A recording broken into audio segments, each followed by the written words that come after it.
Hi friends, welcome back to my channel. Today I am not going to be cooking any recipes, no Disney recipes or what's for dinner. Today I thought I would sit down and do my first video about autism. In the beginning of the year, when I decided that I was going to continue my channel, I had previously told you that I wanted to add more content than just the Disney recipes. So I thought, okay, it's February and I still didn't do anything on autism, so I better sit down and start filming. So today what I just wanted to talk about was really give you a little history or background of how our autism journey has started or had started and where we are right now. If you are new to my channel, my name is Joann. I have twin boys. They're 9 years old. My son Michael has autism and is nonverbal. And my channel last year was started to do Disney recipes for the year, which I am continuing this year. And as you just heard me say a few minutes ago, I am adding some new content to it as well. I wanted to talk a little bit more about autism because I feel like there's not enough, let me rephrase that. There are so many YouTube channels or social media or blogs about autism. And everybody has a different story because every child with autism is different. So I don't hear too many stories, or no, I shouldn't say stories. I shouldn't hear too much. I don't hear a lot about children who are similar to Michael. And I wanted to put this out there just in case there were any other moms who has a child that is nonverbal and maybe similar into behaviors or development delays, the same as Michael, and that it would be helpful. I will give you a little information about Michael from the beginning. And I'm not going to go too deep into it today. I just wanted to do a little short introduction and maybe share a few things that might be helpful.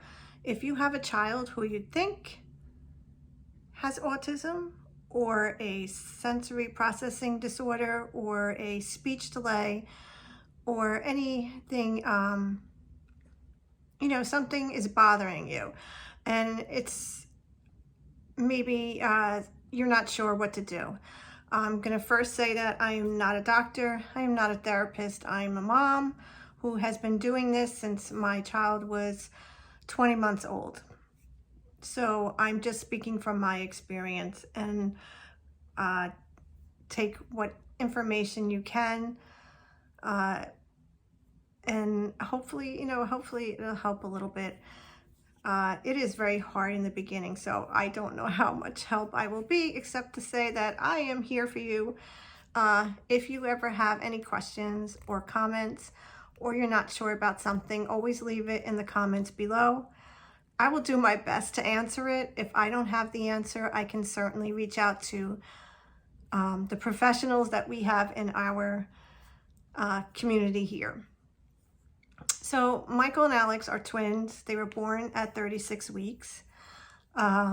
It took us quite a few years to get pregnant, and I don't think I had fertility treatments. I'm going to say, honestly, I don't think any of that had to do with any autism diagnosis, because believe me, I've had people say it to me, and that's a whole other topic for another day. But at 36 weeks, Michael went into the NICU right away. He had some issues with breathing. Nothing, you know, really complicated, not, you know, anything. 10 days later, he was out. So, Michael hit all his milestones, did not question anything. Up until about a year old, I started to notice differences between Michael and Alex. And it weighed on my mind a little bit, and I would tell my family and friends, and I would always hear, not to sound like it's not true, but I would always hear, every child develops at a different pace. And that is true. I just thought something else was going on. I always had a gut feeling. I don't know how to describe it. It's just something I knew was different. So after a year, they turned a year old. Little things started to happen. Nothing major, except that I started to notice that Michael was not babbling or saying the few words that he already was. And I actually have some video of Michael playing with a truck appropriately and pushing it and saying go. That is all I have. Sorry. Anyway, a little bit after their year visit, I, brought them for their well visit, and I spoke to the pediatrician about my concerns, I guess, and things that were bothering me, that I just thought maybe, she would be able to give me a little feedback. In her opinion, she thought I was way off and did not feel that anything was going on. But she did say, if you have really strong feelings and it's something that is concerning you, we can always have them evaluated by early intervention services. And that's what I did. So my first piece of advice is, if you have a feeling something is not right, you have to speak up to your pediatrician, your significant other, anyone that can help you feel like either you're correct in how you feel, or you are overthinking, which is always quite possible as a mom. So my boys were evaluated in October of 2013. No, excuse me. Let me say that right. 2014. Is that right? I have to look at my dates again. But the reason why I kind of know around the time is my mom was diagnosed with cancer at that time, and she was very sick. So those days and dates and time has kind of fuzzy, because it was very emotionally draining and overwhelming. So, but I do remember the early intervention therapists coming to our homes and evaluating. My shovel just went flying. It's very windy here today in New Jersey. Anyway, they came to our homes and they did evaluate both boys. I figured, you know what, we might as well get, them both evaluated. Although I had no worries for Alex. I did not have any of those gut feelings I did with Michael. So the process was quite long to get therapists or evaluators, I should say, to get here, and long for the reports. And all in all, we did not get started with early intervention services until January of 2000, and I'm going to say it 14.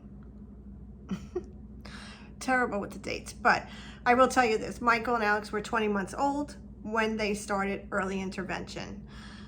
now, about a month into our early intervention, well, let me backtrack that a little bit. So after I got the results from the evaluators, they proceeded to tell me that Michael is severely behind, and Alex was just needing a little extra help. So Michael would need 2 hours of early intervention services a week, as well as OT about an hour a week, occupational therapy. And Alex would only be required an hour of EI, early intervention. So I was not expecting to hear that he was so behind. I remember that phone call and her explaining it to me, and you know, it's you have your feelings on one hand, and then you have your other feelings on the other hand. You just I think it's because it really hits you, for me at least, when I realized that I was right. There was something wrong, and this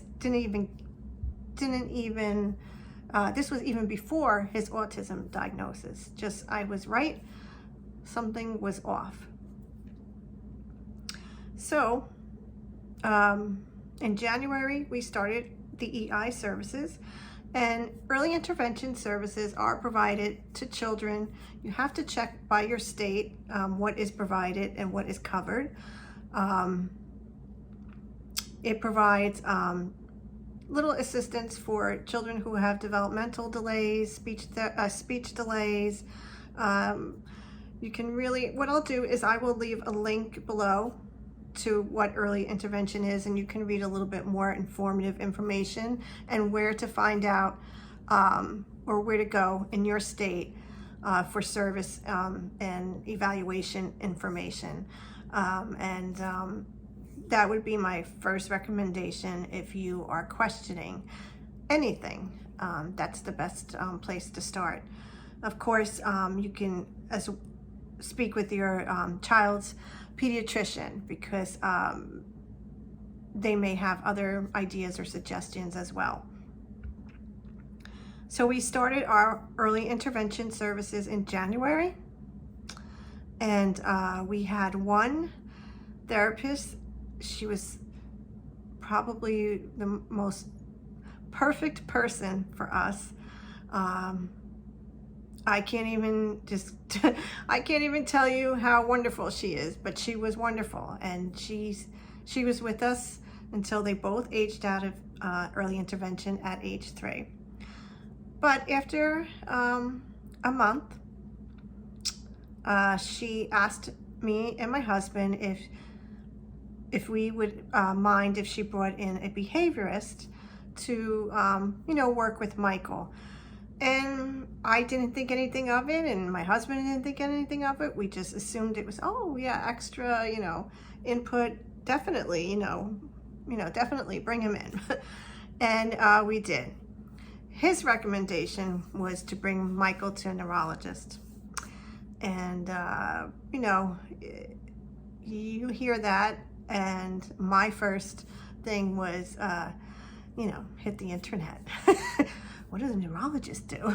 Why would I have my child evaluated by a neurologist?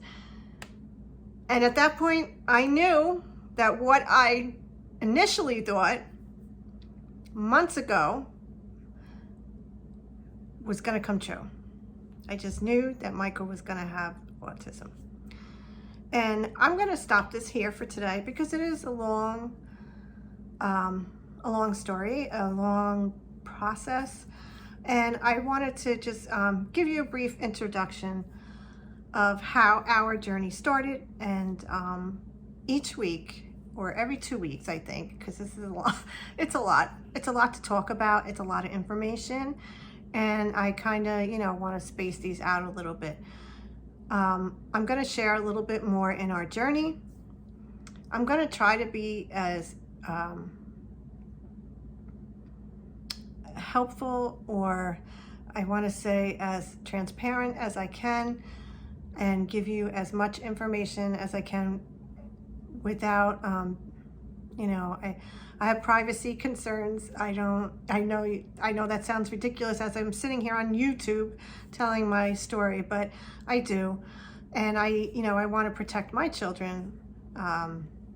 If you have been here watching me cook, you have seen, well, you definitely saw Alex a couple weeks ago on our Super Bowl appetizer videos, but you will see and hear mostly Michael in the background of my videos. And when I say hear, you're not hearing him talking, you're hearing his, what is called a verbal stim.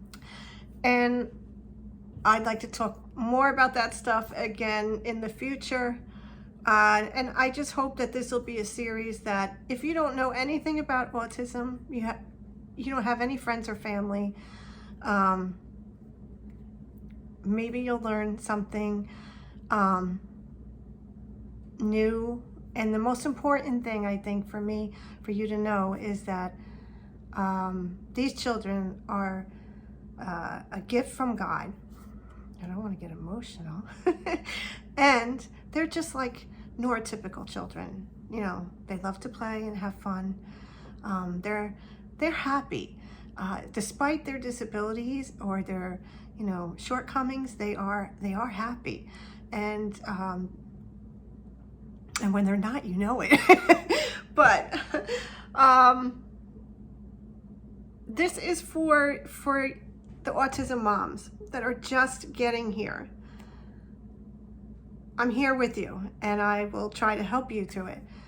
And for those who are already in this journey with me, join in. And because the more autism moms speak out, the more accepting of our children. That's it for me today, guys. Thank you so much for watching. And if you made it through this to the end, God bless you. I hope to be able to do this maybe every couple weeks, maybe once a month.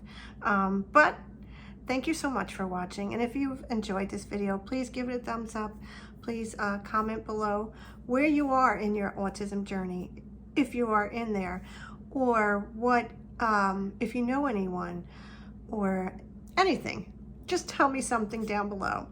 And I look forward to speaking with you through comments, and I will see you the next time. Thank you, guys. Have a great day.